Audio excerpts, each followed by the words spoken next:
Inter governmental panel on climate change म्हणून त्या संस्थेने सांगितले की 2030 नंतर तापमान वाढीमुळे ह्या गोष्टी घडणार आहेत।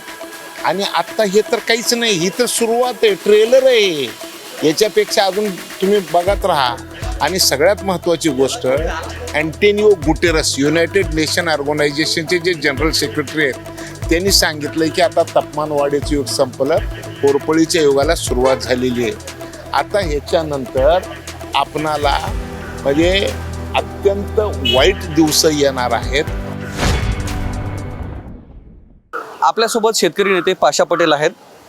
काय सांगणार, महिनाभरापासून पावसाळ्यात सुरुवात झालेली आहे, पावसाचा एक थेंबही मराठवाड्यात आणि महाराष्ट्रात पडला नाही। आपण शेतकरी नेते आहात आणि महत्त्वाच्या राज्य शासनाच्या ह्याच्या कमिटीवर आहात। सरकारची काय भूमिका आहे, सरकारकडून काही दिलासा मिळणार आहे का शेतकऱ्यांना? नाही, आपण सगळ्यांनीच आता शहाणा व्हायची वेळ आलेली आहे की 1988 पासून 198 देशातल्या शास्त्रज्ञांनी एक संस्था स्थापन केली आहे ज्याचं नाव IPCC आहे, inter governmental panel on climate change म्हणून। त्या संस्थेने सांगितले की 2030 नंतर तापमान वाढीमुळे ह्या गोष्टी घडणार आहेत। आणि आता हे तर काहीच नाही, ही तर सुरुवात आहे, ट्रेलर आहे। याच्यापेक्षा अजून तुम्ही बघत राहा।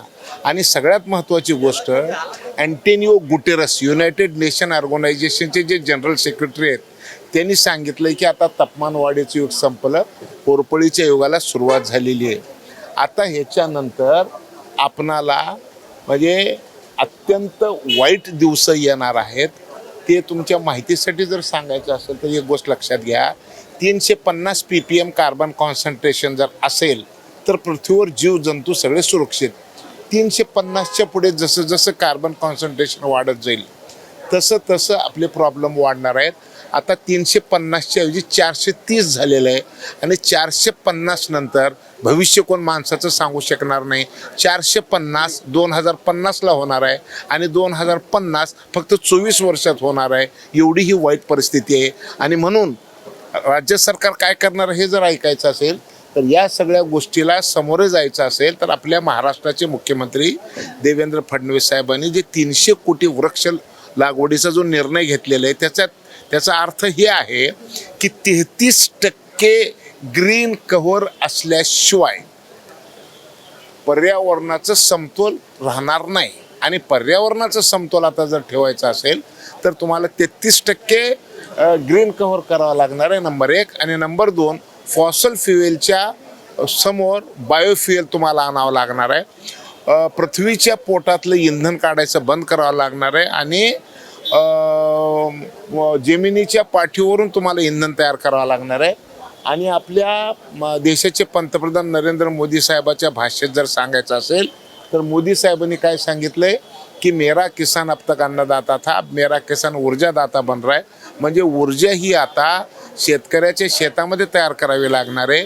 या सगळ्या गोष्टी जर झाल्या तर तुम्ही म्हणताय तसं चांगले दिवस येतील, नाही तर हे असेच वाईटात वाईट दिवस येत राहतील। आणि जर आपण ज्या IPCCची गोष्ट करतात त्याच पद्धतीनं राज्य शासनानं बसलेले जे आर्द्रता मापक यंत्र आहे ज्याच्यावरून हवामानाचा अंदाज बांधला जातो ते महाराष्ट्रभरातले दुलकात पडलेले आहेत। मग इथलच्या हवामानाचा अंदाज कधी लागणार आहे? मी काय म्हणतो ऐकून घ्या, मला जे कळतं ते मी बोलत असतो। मला ते काय होलाले मला माहिती नाही। तुम्ही मला काय म्हणलात, तुम्ही मला म्हणलात की ही परिस्थिती तयार झाली, याचं कारण काय? तर मी ही परिस्थिती तयार झाली त्याचं कारण सांगितलं तुम्हाला, ऐकलं का? आणि उत्तर तुम्ही काय म्हणलात मला की आता सरकार याच्या संदर्भात काय विचार करणार आहे, तर मी याच्या संदर्भामध्ये एकच गोष्ट सांगितली की पंतप्रधान या गोष्टीकडे कशा पद्धतीनं बघतात आणि मुख्यमंत्री या गोष्टीकडनं कसं बघतात हे जे मला कळलं ते माझं काम सांगणं आहे, ते मी सांगितलं तुम्हाला। सांगितलं की 10 कोटी वृक्ष लागवड होणं अपेक्षित आहे। 10 नाही 300 कोटी 300 कोटी वृक्ष लागवडीचा आपण विषय सांगितला। एकीकडं तपोवनातील 10,000 झाडं तोडली जातात, वेगवेगळ्या महामार्गामध्ये जे लाखो वृक्षतोड होते आणि आपण एकीकडे 300 कोटीचं टार्गेट सांगताय।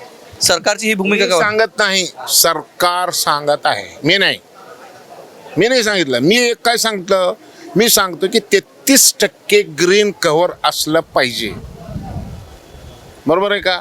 मग 33% ग्रीन कव्हर करण्यासाठी ज्या गोष्टीची गरज आहे ते आता आपलं सरकार करू लागलेलं आहे। एवढंच मला तुम्हाला सांगायचं आहे. आपण शेतकरी नेते आहात. सरकारच्या विरोधात भूमिका घेऊन आपण शेतकरी चळवळ लढवली आहे. मात्र आता सत्ता पक्षासोबत गेल्यानंतरची शेतकरी नेते म्हणून असणारी जी ठाम भूमिका आहे ती कुठंतरी आता वळती झाली असं वाटत नाही का?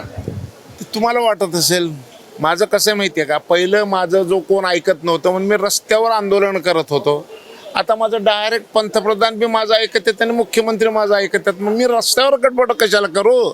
ज्या गोष्टी मला करून घ्यायच्या असतील ते बरोबर मी करून घेईन आणि मी त्या दिशेनं मी योग्य आहे, बरोबर चाललोय माझं. खत बियाणांचा जो तुटवडा आहे त्याच्यामध्ये खता बियांचे वाढलेले दर आहेत.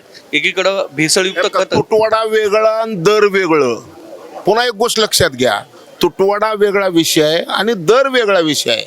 आणि दराचं जर तुम्हाला म्हणत तुटवडा नाही असं मला माहिती आहे आणि तुटवड्याच्या बाबतीत जर तुम्ही बोलत असाल तर हे इराण आणि अमेरिका हे जे युद्ध आहे त्या युद्धाचा ह्याला परिणाम आहे. आणि म्हणून त्याच्यावर आता काय करायचं तर त्याच्यासाठी सरकारने सगळ्या गोष्टी सांगितलेल्या. त्याच्यामुळे आता आपल्याला चिंता करायची काही गरज नाही की आता काय सांगितलं आहे पंतप्रधानांनी सांगितलेलं आहे की आता हे रासायनिक खतावर जगायचं सोडून द्या. आता आपणाला आपल्या परंपरागत शेती करावी लागणार आहे. त्याच्यासाठी मोठी मुवमेंट सरकारने सुरू केलेली आहे. मात्र ज्या शेतीमध्ये गेल्या 70-80 वर्षापासून आपण रासायनिक खत टाकत होतो त्याला आता पुन्हा जैविक पद्धतीने हे त्याच्या जर लागवड केली तर ज्या देशाची लोकसंख्या एवढी भरमसाठ आहे, आपण 1 नंबर जगामध्ये आहेत, त्यांचं पोट भरेल का?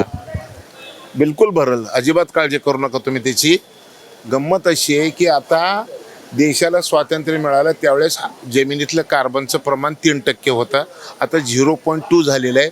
पुन्हा जमिनीतलं कार्बन जर वाढवायचं असेल तर त्याला बरेच मार्ग आहेत.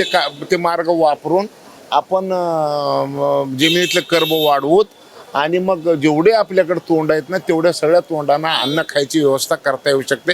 याच्याबद्दल माझ्या मनात अजिबात दुमत नाही आणि शंका पण नाही. तर हे होते आपल्यासोबत शेतकरी नेते पाशा पटेल. त्यांनी शेतकऱ्यांच्या ज्या समस्या आहेत त्यावर भाष्य केले. कॅमेरामन सुधाकरसह मी Dhananjay Solanke, Times Now Marathi, Vidhan Bhavan, Mumbai. Intergovernmental panel on climate change म्हणून त्या संस्थेने सांगितले की 2030 नंतर तापमान वाढीमुळे ह्या गोष्टी घडणार आहेत.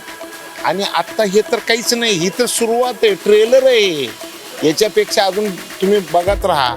आणि सगळ्यात महत्त्वाची गोष्ट, अँटोनियो गुटेरस युनायटेड नेशन ऑर्गनायझेशनचे जे जनरल सेक्रेटरी आहेत त्यांनी सांगितलं की आता तापमान वाढीचं युग संपलं, कोरपळीच्या युगाला सुरुवात झालेली आहे.